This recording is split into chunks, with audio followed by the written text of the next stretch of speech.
Peace and blessings, family. My apology for that. Hold up. I like to be timely and I didn't hit the go live button. So that's on me 100%. And I had such beautiful music and a scenery set up. It was wonderful. But yeah, next time. I'll get it next time. Anyway, I'm so looking forward to this conversation with Dr. Z because we've been talking all day long about the subject matter and in a wide range of things we always cover. And I love being able to just have a free, open expanse for who I am as a Black woman, as a self loving Black woman. I am so grateful for that because I am my Dr. Z said that the name they have for people like me, and I would qualify him as the same type of person, is we're outliers. We don't fit the algorithms. We don't fit the patternization that they use, which is vast. How many resources they employ in order to create what I've seen, and they consider it almost like a voodoo computerized persona of each person who signed on to any level of the internet or social media. We don't we They want to say they could predict your behavior, and as Dr. Z said, that it is probably about 75% of the people they can, but the others, they call them outliers. Those are the ones who refuse to submit, because we are done. We're done with having these people be in control. Hey, Sister Gwen V, how you doing? You think of us as people who snuck out and broke our programming. Exactly.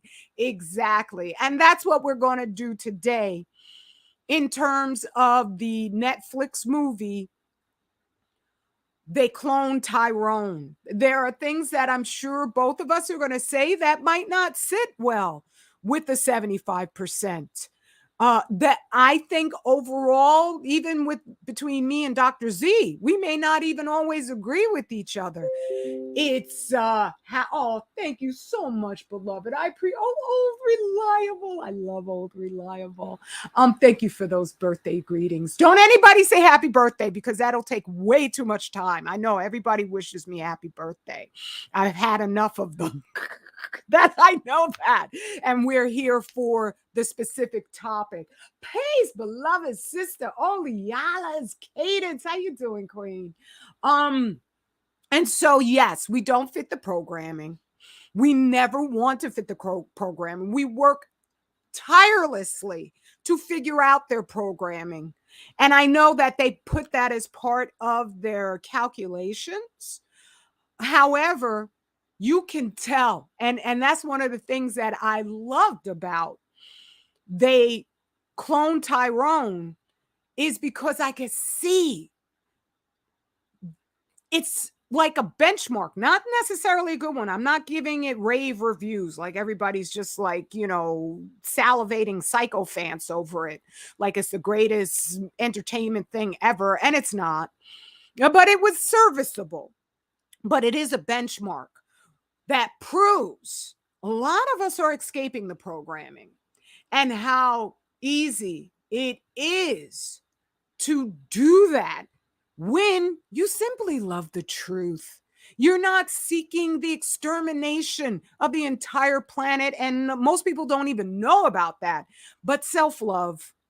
There is no possible way they can stop the individual just blooming of self-love.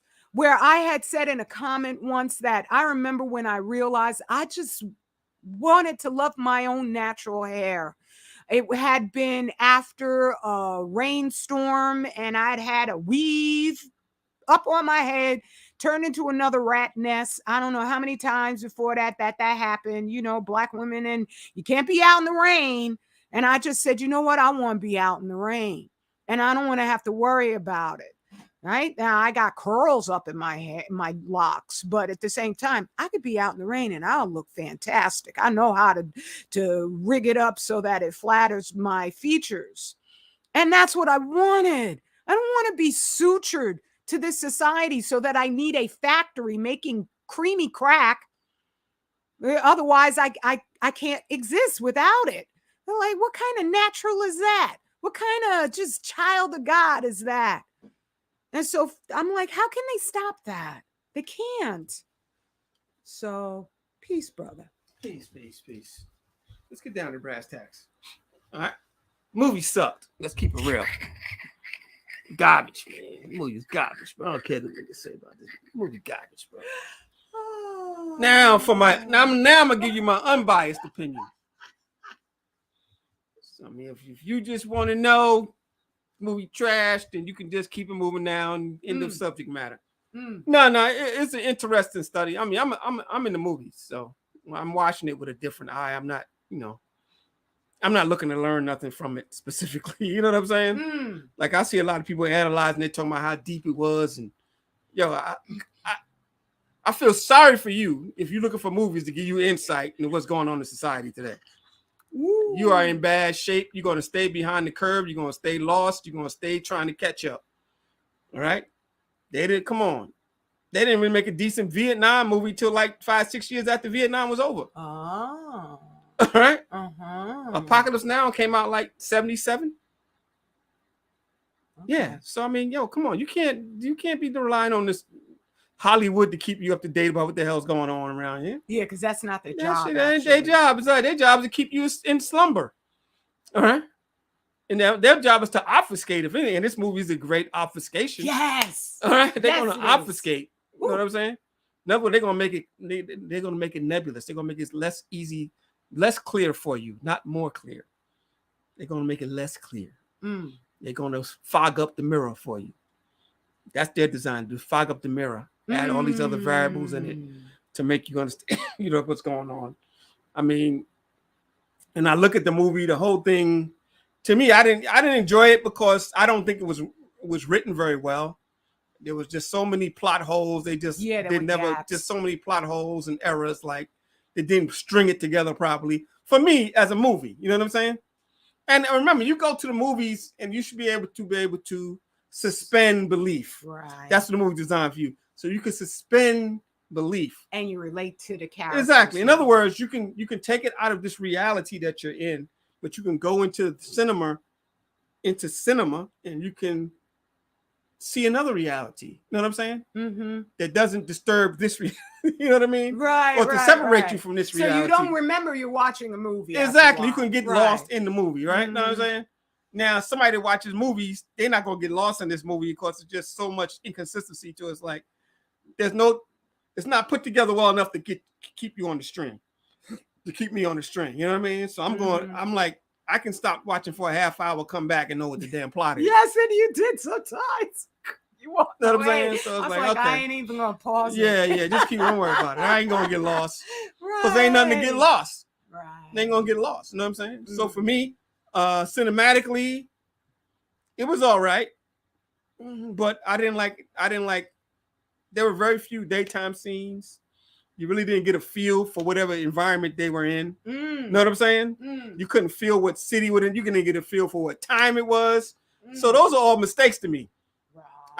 To suspend belief, we have to have an environment that we can understand, and we got to have a time frame we're dealing with to understand. You know what I'm saying? Mm-hmm. So chronologically, you couldn't see whether it was 1972 or 2015 or 2003. They were all over the place as far as their references, their cultural references. They was all over the place. Well, now that I think is a stylistic difference. It can be. It can be a stylistic difference. I'm just saying. I said for me. So for me, I couldn't pin it down. So it's like, so I can't really understand I understand what's going on, but I couldn't see what point you're trying to make. See, if you can't put me if I can't get a who, what, when, where, why, and how, then I don't see what point you were trying to make. You know what I'm saying? You got to put me in the foundation so I can grow. I got to put me in the soil. I can grow in the soil, and you can add the water. You know what I'm saying? It's almost like planting seeds and sprouting something when you make a movie. You know what I'm saying? I'm going to give you all this dirt and put all this information and put you in. But it's going to work as good for you because we're going to add this water now. Right. And this water is going to hydrate you, and you'll Well, and you'll blossom new thoughts. Excuse me, my thoughts got dry. Yeah. You'll blossom from that. You know what I'm saying? Well, in a way, I think is your preference for cohesiveness kind of highlights the fact that this is propaganda. Yeah. Because it's taking features of the stereotypes that are based on a lot of reality about Black us that are appealing, that are humorous. Yeah, stereotypes based on stereotypes. Yeah, that's stereotypes based. These are stereotypes based on stereotypes, or you know what I mean. So Fontaine is a stereotype of a thug, and I forgot the name of Jamie Foxx's character. Oh, that's Slick He's Charles. a stereotype of a pimp. Right. and the hoe, what's her name? Yo-Yo is the stereotype of a hoe. Right. You know what I'm saying? Right. So in other words, you're not looking at actualities, you're looking at stereotypes of stereotypes. Which makes me ponder the very beginning of the movie was to set up the whole theme of the thing, because they started out with this like crazy, maniacal, smiling white guy. And when they panned out from him, they had it with this. Keep him smiling. Soma. Soma reminds me of Soma Coma. I don't know what that is. That is from one of those books. I don't know if it's Stranger in a Strange Land, or I don't think it was 1984. I think it was Stranger in a Strange Land, where they were just like with Aldous Huxley and those guys, they were trying, and it was written by Aldous Huxley, I think. But it was divulging their plans for social engineering of the entire planet. And they were going to keep people zoned out on a particular psychoactive drug called Soma. Okay. And so I find it interesting that one of the most successful tactics of the white man is that smile. They will smile through everything. I even did a video about exercising show where the host, Pal, I think the name of the dude was, they smile so big, but when you went through the whole show, you never saw any healthy Black families where there was the man and the woman together in the same place, unless they divided the show in half so that half the show was dedicated to the Black contestant and the other half was dedicated to a white contestant, as if it wasn't enough to have a healthy Black family and one of the participants was just losing weight. But all through this guy would smile. Pal, he smiles so hugely, and he would have all these Black celebrities coming up there as if that made it okay, because they had a lesbian Black couple up there. They got the whole show. Anytime there was an interracial couple, they get the whole show. But when there was a Black man with a Black woman, half the show. And so I'm just saying is that this placement isn't by accident. And well, if you look at the smiling in European culture, it's for a reason. All right. In fact, they even have a business term. It's called the Pan Am smile. In other words, in order to be a stewardess, you have to learn how to smile. And Pan Am, they had a special class to teach their stewardess how to smile. Wow. A smile is a way to disarm you. Right. All right. So you're dealing with a culture that's constantly at war. They needed the smiles to initiate your negotiations and things like that. And to facilitate so a lot of cultures don't attacks. Like, a lot of cultures don't smile that much. Like Asians actually don't smile that much unless they're around white people. Then they smile a lot. It's, you know, yeah, it's weird, but they don't smile at each other like that. You know what I'm saying? They don't. During that stampede in Korea, where like over 100 people were just trampled to death or suffocated to death, people were saying and confessing Koreans don't like Koreans. But I'm like, that's what I'm saying. So culturally, the smile for Europeans is different than what they use it for in other cultures. You have to understand, the European vision of the world is not the freaking world. And what they got you thinking is that whatever their vision of the world is, that's what the world is. That's not necessarily so. It don't have to be that way. All right. And so since you're stuck in looking at the world through their eyes, you're going to keep them smiling. You use the smile, you use the handshake. All these things are European cultural things. All right. So that's just, I mean, that's the way I look at the smile. Yeah, well, I'm also just looking at it in terms of the placement of the movie. Yeah. In terms of its comedic, you know, like leanings. And it was, I wasn't upset with the, you know, like it was a hooker and a drug dealer and a pimp.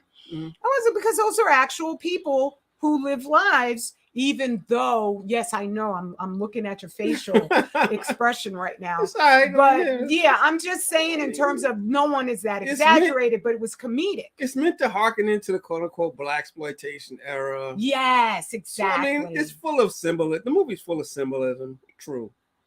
And these like I said, it goes back to these archetypes that they use in the quote unquote hood. You know what I mean? Yeah, but what I'm saying with the smiling is that it's meant to say the whole entire show is to bring you into a programmed response, and you're laughing.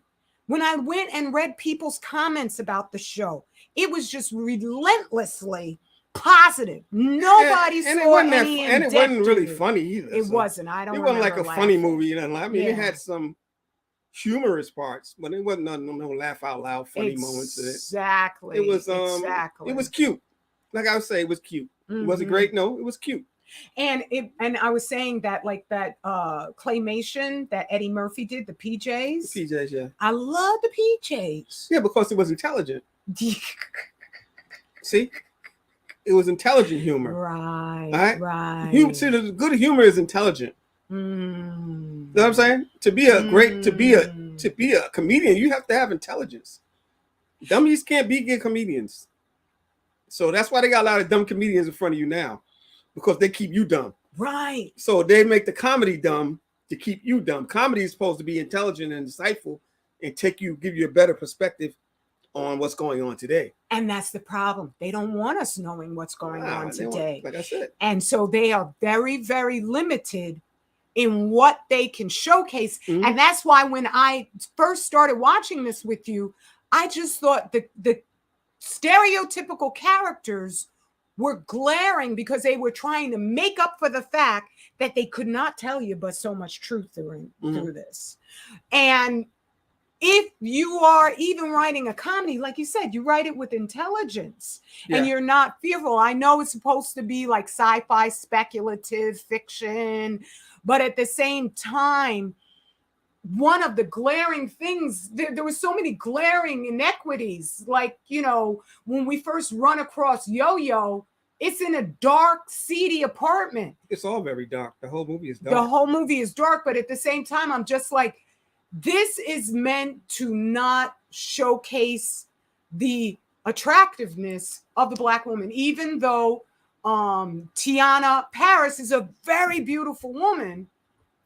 Even at the end, her natural looking fro was a wig. And underneath it, she just had the quintessential little sad Black girl's hairstyle, 2 cornrows going to the back.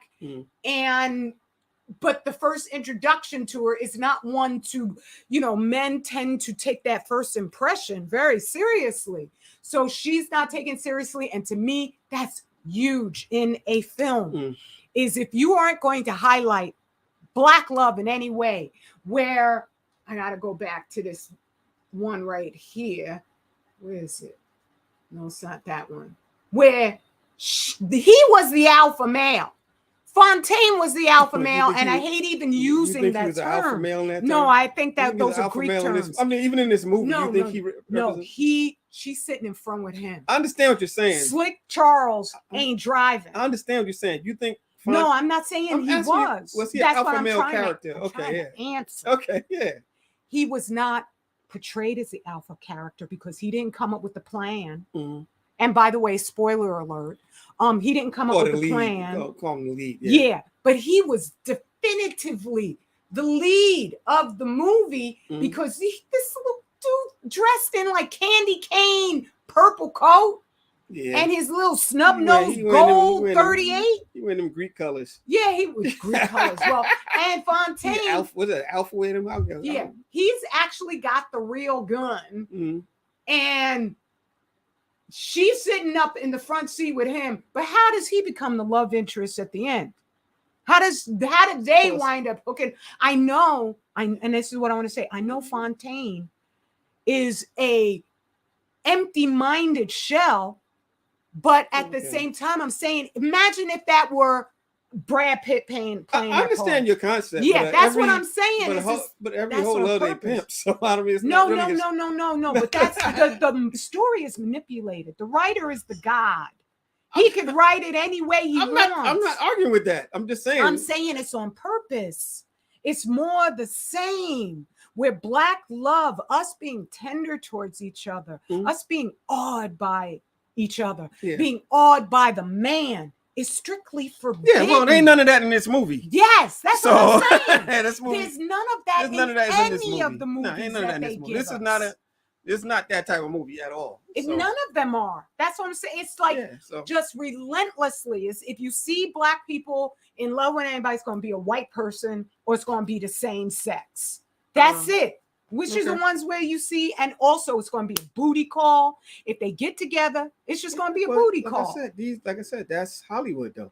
I know. Like I said, they always trivialize relationships or simplify them so the people can understand them, and also there's also how you control. That's also how you influence social interactions with Hollywood. All right. They make you think that's the way it's supposed to be. It's supposed to be a booty call. You don't have sex in 3 weeks, and it's like, next. She's not worth dealing with. You know what I mean? She's not worth the hassle. Exactly. And that's, I wanted to highlight, I wish Jewel Taylor, the writer of it, all the best.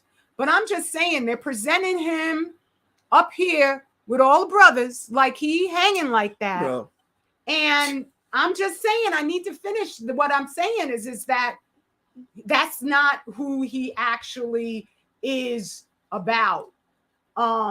Because he wrote this. This is his co-writer. They're presenting as if it was all Black men who wrote this, and it's not. His co-writer is this guy, Tony Rettenmeyer, and he went to school with him. And he's written anything he's written co with this white guy right on up in there. I'm like, how do you present to a white man a story about a prostitute, a pimp, and a drug dealer? And it has to include no Black love, no warmth, no comfort. They have to come off as just caricatures, which is what they came off as. Mm-hmm. And even though what's beautiful is that we are waking up as a people. So they had to have Fontaine save the community. That was a wonderful portion of it, that with Django, he wasn't saving the community. When he came across people in cages, he left them right there. Yeah. So I'm just saying that in a way, it is a benchmark because it showcases the fact they cannot run game on us the same way. But at the same time, they're trying, just like you said, to still keep us asleep. It's like with Blaxploitation in the beginning, where it was because of our gigantic wake up, they used Blaxploitation to turn that into a fashion statement, into you just want to walk around with some platform heels on and look cool. And you want to be Shaft, and just rather than building a family, which is your only immortality, you want to just have a bunch of hoes come through. Yeah, yeah. They took away a man's ability to see himself not just as a phallus, but as a god. So that's all I'm saying. My complaint with it is that they just, they're using humor to I can't minimize. I can't really criticize it for what it's not. You know what I'm saying? I can only talk about what it is. You know what I'm saying? I can talk about what it is. It is what it is. That's what they say. You know what I mean? And the way they use the plot lines, the actors, I've seen better, done better, and with Black folk too. You know what I'm saying? So it ain't like just this. I understand that there's really a dearth. Let's go. That's what I'm talking. Let's go back. Let's go. Yes, No. I'm not going back a little bit further. Okay.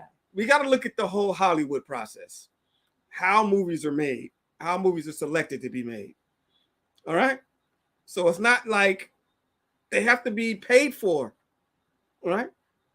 I bet Jonathan Boyega did not pay for this movie out of his pocket. No, I know. Jamie Foxx, how much money do you think they put up to get this movie made?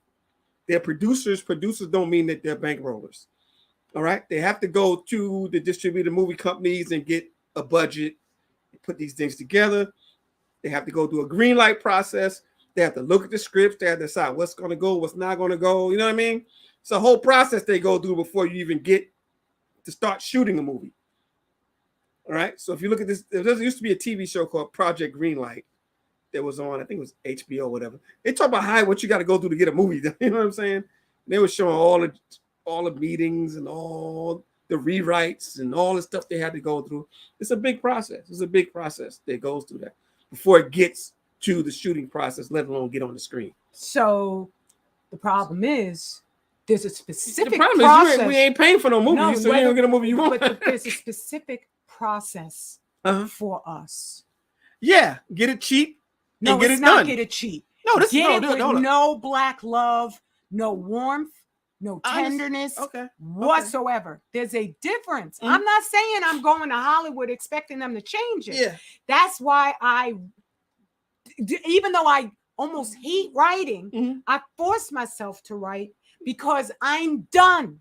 I know what being in love with a black man is, and I want to see that. They make a love movie, it still sucks. I mean, they got Love Jones. There's got tons of black love movies out here. No, which ones? You got Love Jones. You got, no, that's not. I looked at Love Jones. It's a booty call. We were inundated with that's what their love movies are. Love Jones was real popular. European movie. I'm just saying, love movies are booty calls too. No, I'm not. They have degenerated the whole relationship to this 90-minute capsule of hit and run. You know what I mean? This nonsense. So you are not going to see a movie where a white alpha male doesn't get or doesn't transform and get a girl and get the girl. Okay, that has never happened. And with us, it's always the story. Yes, but a lot of time that's a plot device too.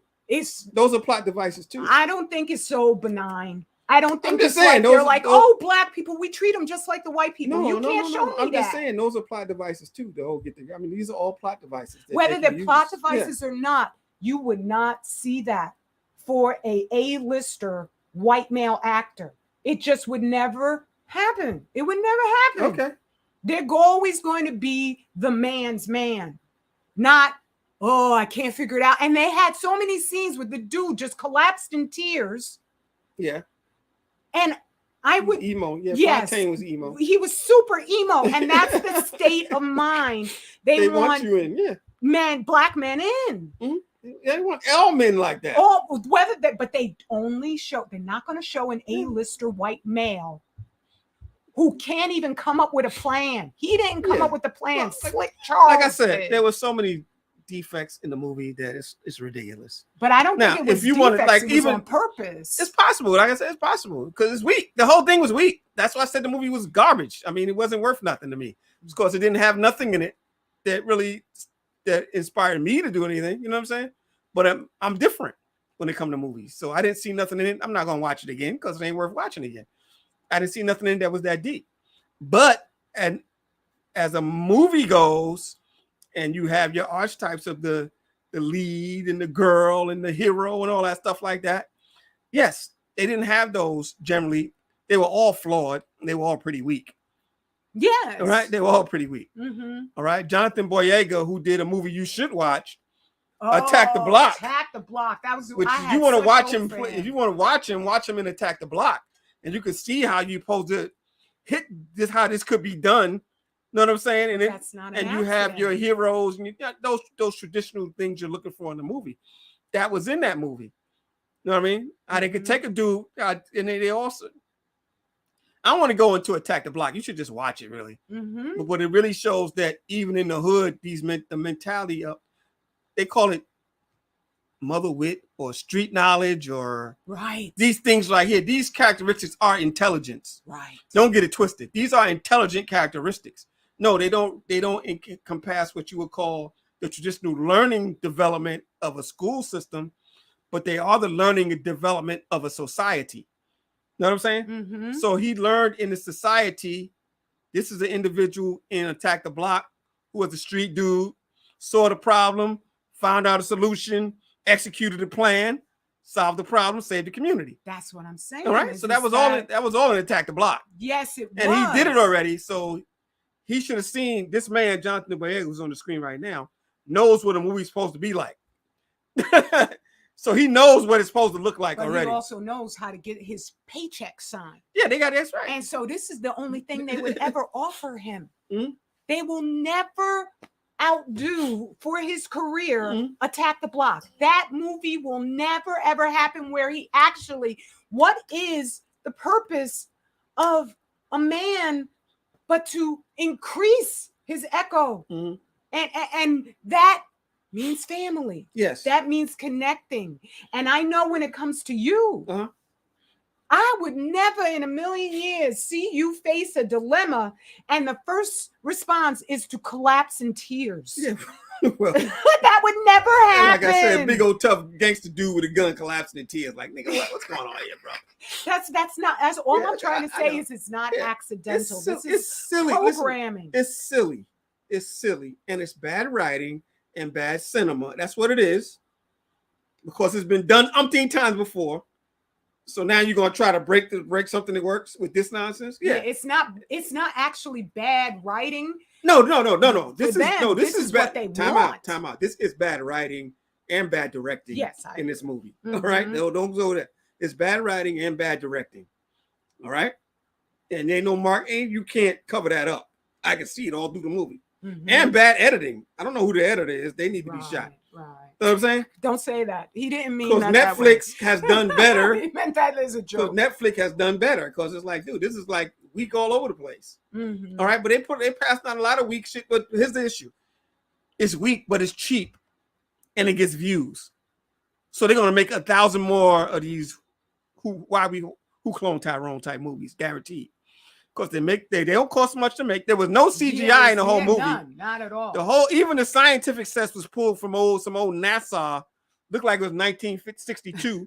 The whole down underground science, like what the hell is, you know what I mean? So it's like it was a mishmash of nothing to say nothing to me. It was a mishmash of all these time frames and all this stuff like that. But it's signifying nothing. That was the problem. You know what I mean? If it had been used to signify something of note, then I can see it. Right. Know what I'm saying? But they put it all together. They had a look they were going for, but not a plot or a director to put the look and bring it all together and make a meal of it. You know what I'm saying? I think that I'm talking about from cinema. Than I am. No, I think, like I said, I'm not being kind. I think it was a poor movie. No, I'm not saying that. I'm saying this is why characteristically all these movies they offer us are so just thin in terms of their plots and their strategy because they're meant to be programming. Well, hell, man, look at John Wick. This guy, but that's a really weak plot. But their cast is line up in droves to watch. Well, they love the violence. Yeah, exactly. But I'm just saying, yes, you can have bad movies and it's got white people, but all of ours. No, not all of them. Just most of the ones. Which one? Other than independent ones we watched. What was that wonderful one we watched about? They were in Manhattan. Oh, that's what that black dude looked. I forgot the name of it. That was a good movie. The silent movie. He did a silent movie. Brother did a silent movie in the 80s. I can't remember. He was a black director. He was good. It was good. He was actually a comedian. He was in, as a matter of fact, I think he was in Posse. He was in Posse. He was the guy that said Motisa. That was him. But he was a director. I'm from the Motisa tribe. And they said, well, he said he's from the Motisa tribe. He's like, okay. I never and watched then he goes, Posse. oh, yeah, Motisa. He's serving tea. He was serving tea. You know what I'm saying? But I think that's him. I believe that was him. But he was a director. And he did a great black and white movie. But I mean, you got To Sleep with Anger. You got The Killer of Sheep. Okay, To Sleep with Anger is wonderful, but that's rare. I know that. It is rare. That's what I'm saying. And that had actually the husband and wife who loved each other very much. Yes, I'm just saying. But we have a few. But like I said, they're all independents. Hollywood is going to be Hollywood for black folk. It's going to be cheap, on the cheap. They want to do it on the cheap. You know what I'm saying? And they want it. They want a good soundtrack. That's all I'm trying to get, is that this is meant to program. All movies are program. All Hollywood movies are programming. Yes. Yeah, that's all. That's all Hollywood movies are program. I'm not saying. I'm not saying that, because that should be obvious to you at this point. I'm to the audience. If it's not obvious to the audience, then I'm sorry. You know what I'm saying? Right. All Hollywood. I'm telling you right now. All Hollywood movies are programming and social engineering. They're trying to suggest ideology, reactions. Yes, they are. Okay, that's all. Thank you. And this is a poor example of movie making in its face to me. All right, it has some cute scenes, but ain't nothing worth watching again. But I thought the Black Panther sucked, so that's okay. I thought the Black Panther sucked too. Yeah, but I'm just saying. I was just like horrified when I saw so many people go, "Oh, I watched it 10 times." I was just like, "Didn't you see T'Challa at the end saying, 'I'm giving vibranium to the world'?" And also that whole Killmonger scene where he literally blew his girlfriend's head off. I said, "There's the programming right there." You'd never see an A-lister white male actor with his love interest blowing her brains out because in a moment they got discovered. He would at the last minute come up with some MacGyver-like reason or way to rescue her. That would be sacrosanct. You don't kill the white woman who's on the good side. So when they did that with Killmonger, and then he had all these little, not nips that for every man he killed. That's what they do with the shillocks, those ritual scarring. That's what they said it was for. Yes, they were trying to make it seem as if just being in love with being what God created you to be as a black person, you're going to automatically become violent. Look, you're about violence. Don't even go in on that movie, because that movie was full of this. That movie was another mishmash of all these ideas and concepts that they're trying to present to you as a meal. Right. And some of these ingredients don't even go together. And that was the problem with the Black Panther. They was trying to put every damn ingredient in the bowl as possible and serve it up. Right. All right. But yeah, that's neither here nor there. Yeah, that's, and as I say, I had a level of enjoyment. It wasn't as horrifying as I thought it was going to be. I've given up watching as soon as I see a black actor's name in anything, I avoid it like the plague. And so I was happy to see no gay people, discernibly. The David Allen Greer preacher guy. He's a preacher, you said you noticed some trans sutured or trans whatever person in the pews. There's a butch in the pew. Oh, just a butch in a pew. But I think that's a good sign, because their ultimate goal is to stop us from waking up.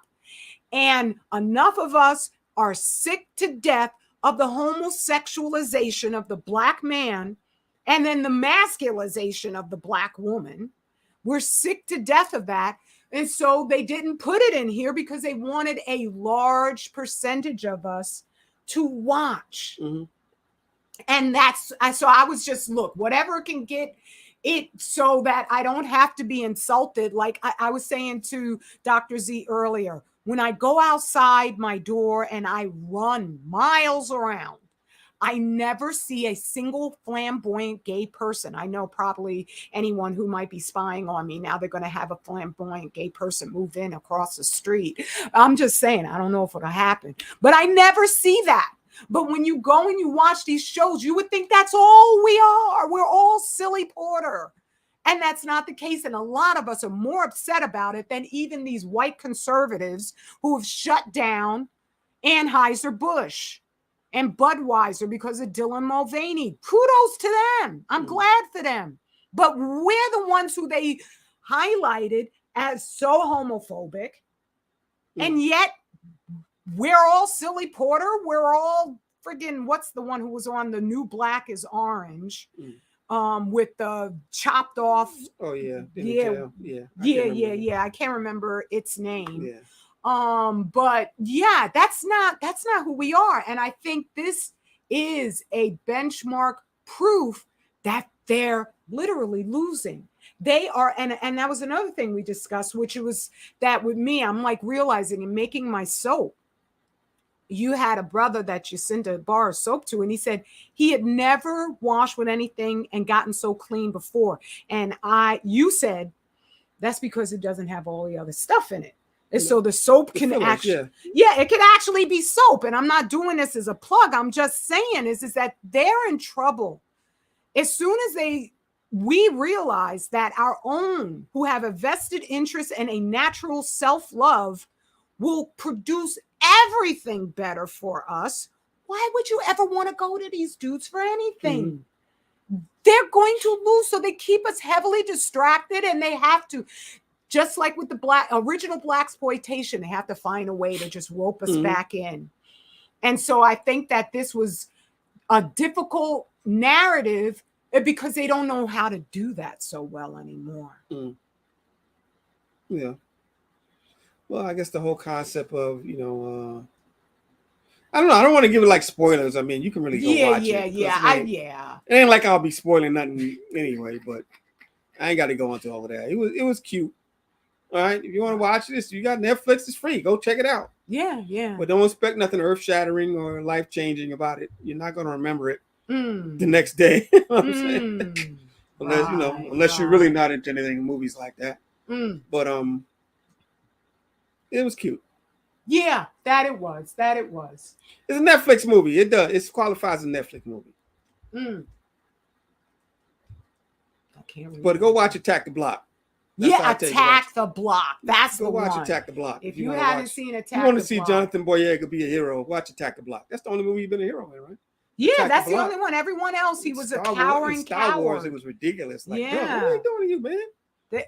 That's why I didn't even bother. I wouldn't watch it because it was just embarrassing. Man? It was all right, but still. Yeah, not embarrassing because at this point in time, that's why, like thinking of the PJs, you had told me that the NAACP petition and that's why they took it off. Yeah, that's why it took TV. It was embarrassing them. Niggas, because they go sit down and drink wine and smoke cigars with the white boys, and they be embarrassed and shit. You know how it is. Yeah. Oh, you're embarrassing me. Did you grow up in the hood too? Yeah, you know what I'm saying? Yeah, they don't want to answer those uncomfortable questions. Right. I grew up in Scarsdale. Right. But they're not the masses of the people. The masses of people came up poor. You know what I'm saying? Right. No matter where it was, people come up poor. You know what I mean? Yeah. Anybody can relate to the PJs. White boys can relate to white people live in projects. Yeah, that's true. White people was all in the projects in New York back in the day. Where do you think they came from? All right. So they still have projects that are for white people in New York. That's true. They up there over there on for Orthodox Jews. I'm not talking about regular white people. They have projects in New York mostly white people lived in, even when I was growing up. And even to this day, probably those projects over there by the Belt Parkway, those projects over there, it's mostly white people who live over there. Before you get to Coney Island, that's black folk. But up higher over there by the Verrazano Bridge, there was projects over there that white people lived in.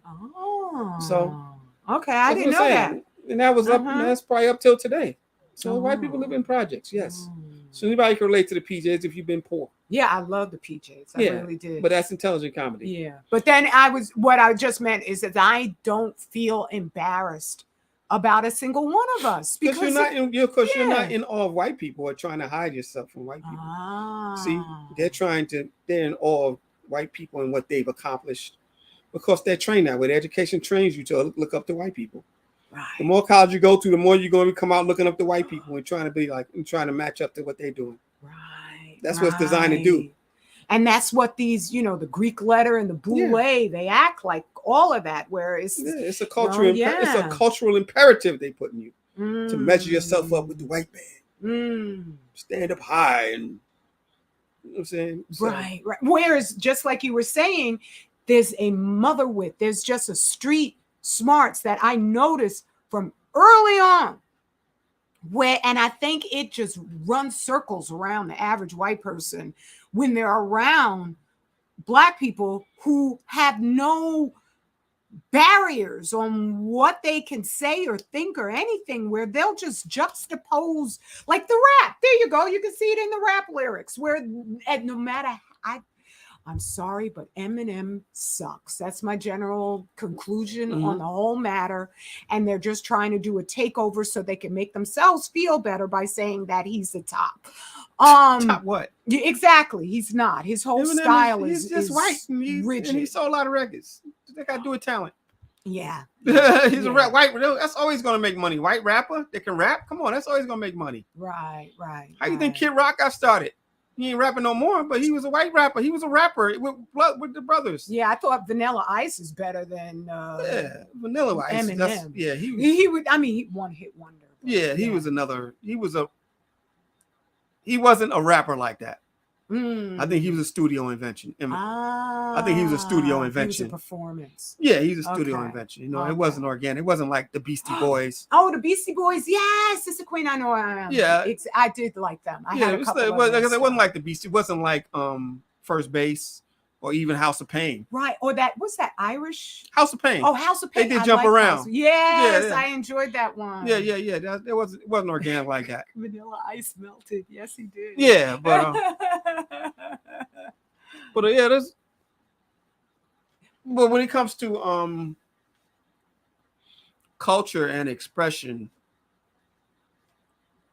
if you like rap, if you like hip hop, and you look at the movie, you can see that the little white writer, all he had to do was listen to hip hop, and he would have had everything in that movie as far as characters down pat. Right. Right. Little white boy, all he had to do was listen to some hip hop for a little while. Listen to some pimp hip hop, some whole hip hop. We got whole hip hop, we got pimp hip hop, and we got drug dealing hip hop. Right. There's all those genres are in hip hop. And so he would think he understands the way the Black experience. He understand enough to write that movie because there wasn't nothing deep in the movie. So they weren't doing character development. They were doing characters. Yes, exactly. All right. So none of your protagonists were developed characters. They were just characters. Yes. Yes. Development wasn't necessary because it's just a caricature. So Fontaine was just a caricature. Yo-Yo. And that's Slick, it. Whatever. They just woke up to the fact that they were being manipulated, but there was no transformation of their actual actions. Like, okay, what are you going to do now that you know? Yeah, because it ain't likely the drug dealers going to get together and save the community. Exactly. That's highly unlikely. It's highly unlikely. Yeah. Though though a lot of them could have the pull to do it, they would have the popularity, and if they had that in their mind, they would save the community by not selling drugs. But that's another story. You know what I'm saying? If they would save the community, right? You're making me think of Yo-Yo's character and also the other prostitute who was out there. That this was another benchmark that they recognized we have in real life change because they gave Yo-Yo a striking amount of intelligence they don't necessarily. Usually she's a side role and she's not even highlighted. Look at the time you're living in. They're going to give the women the intelligence. That's what I'm saying. They're going to give the women the intelligence, especially the Black woman. The sisters already think they smarter than the Black man. I'm not saying that. I'm not going with that. That's not my point. No. I know that's not your point, but I'm just saying in the movie, making them more intelligent, that's just what they're doing now. But here's my point, though, is that this was attached to a movie where the community gets put into the wake up, whereas in Django, he just left us all in the cages. Shot up, got his woman. That was a nice thing. He actually managed to get the woman, but he still left us all on the plantation trap. And so what I'm trying to highlight with the Yo-Yo character is that there was the scene where she was walking, like they were setting the whole thing up so they could rescue all the people downstairs, all the clones. And she was walking with some sort of, it would never describe what was in that manila envelope that had Washington, D.C. written on it. And she was taking it to mail. And I thought that was interesting because she's supposed to be intelligent. And for some reason, she thinks that she's going to get some sort of rescue from Washington, D.C. They want the Black woman still thinking the macro society is going to be there for you. That's why she's the most intelligent, because she believes the match. She believes in the programming. Exactly. That's why they put her out front, because she's going to believe in the program. She's going to take in that ideology. Exactly. You know what I'm saying? Yes. That's why she's in front. Yes, because she is behaving. And I'm not trying to put women down, because I am one. But you can have a woman who she accepts the macro society. She will even harangue her husband to getting down with the program. Of course, yes. Because we want to go to vacation all over the place too, like my white counterparts. Exactly. But I want to do what they're doing. I want to show the pictures of our wonderful vacation. You can do all of that. But, why? But no, you can if you want to. There's some people are into that. But that's all they do. Right. You know what I'm saying? Right. They'll travel, but there's no social commitment or cultural commitment to changing their reality. And that leaves you vulnerable. In other words, so they'll travel, yes, and they'll see all these places, but to what benefit? Exactly. What social cultural benefit are we doing this for? You know what I'm saying? How can we use this to improve our lot or our situation? Exactly. Now, some people would say, well, is that everybody's responsibility? You see the result of it. No, I'm just saying, exactly. Somebody got to take it. If you don't take responsibility, somebody else will for the social programming. All right? Social program is going on. So you can do it, or you can let somebody else do it. Right? And that's it. Now our children are in grave predatory danger, where you got young girls walking down the street and there's a bunch of naked men lining up on either side. Well, you just seen that at the gay pride parade. But that's what I'm talking about. Yeah. Oh, okay. That's what I mean. It's like, no, when it gets down to that level, we've all got to analyze, even though everybody's like, oh, they clone Tyrone. And I thought to myself, I'm going to get up here with my king. Mm-hmm. And folks are going to be so mad because we ain't going to have all just like flowery, wonderful things to say about it. But you've got to analyze that deeply in a predatory society that is not here to stabilize our families, encourage more. They're here to exterminate us with a smile. And so for me, I'm just like, I'm done. I am thoroughly done. I'm just a regular person. But at a certain, especially when it came to Fukushima and the man-made radiation, when I saw how huge that was, and nobody else was talking about it or analyzing it, I said, I'm done. I'm done. I have to say something. So I look and I'm like, when you've got your children on the line, what? You never, ever stop revealing who these people are to us. Whether it, like you were saying, you're going to make some people angry. You're going to make a whole lot of folks angry. But you got no choice, because you can't make compromises with even these Negroes out here who are just deluded, thinking that their fancy houses are going to protect them. Having a couple figures in the bank is going to keep them safe. And no, it's not. No, blockchain going to protect you. Yes, she was. Yo was like, I'm into blockchain. Crypto was a fraud. Just can't get away from them chains. Yeah, exactly. Oh my God. Can't get away from the chains. Slaves can't get away from chains. So I mean, there's more to say on anything, but I don't have to. Well, you can talk. I don't have nothing to talk about specifically on that subject. I mean, yeah, if you want to watch it, go watch it. But I would recommend, do that, but go read some books. There's books you need to be reading out here. Oh my God. Yes. If you're going to that for enlightenment, you need to go to the library or go see some books. Yes. Oh, and you can start with Brother Yapu Yapas, his queen, Angela Riley. They have a whole bunch that you will love being Black. Okay. And you could go to my books on 25,000 year cycle.org right there. And you get healed here. I'm not trying to even sell anything. I'm just telling you what the truth is, because you could find out what you can eat and you can't eat. And you can get remedies to get rid of the bad stuff that you already ate and is stuck up there in your colon. And the rates of colon cancer are off the roof, because if you got that poison, dead food stuck on up in your body, you got the radiation stuck on up in your body. And so you want to find out all the different ways to get it out. And Dr. Z, when he puts these formulas together, I watch that man. And he puts not just percentages, he understands how different herbal remedies synergistically work to make each one more potent than the other. And he puts all of that in there, thinking constantly about the impact on your melanin, so that it's also working synergistically with who you are. That's powerful. And he understands radiation, which nobody else who's doing anything of the likes of what he does understands.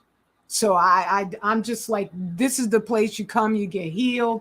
He also, I didn't ask him to do this. He put a link up here, Ajali Shabazz, where you could go and get stories that want you to reproduce yourself. Also get yourself real clean. But this cover Yapa did, powerful covers for the stories that are also powerful. And this one, how to get the radiation out of your body. And there's more. You can come on by yourself. I don't have to walk you through each one, because that's not really, I've never been here for this. I've been talking about all of this long before I started producing product, before Dr. Z became a doctor. He's always a doctor, but he just went through a whole specific program where he became certified as a doctor. Okay, so you're very, very welcome, Sister Queen. I know who I am. And let me greet anybody who took time to come on in, listen to the review, even if you got mad.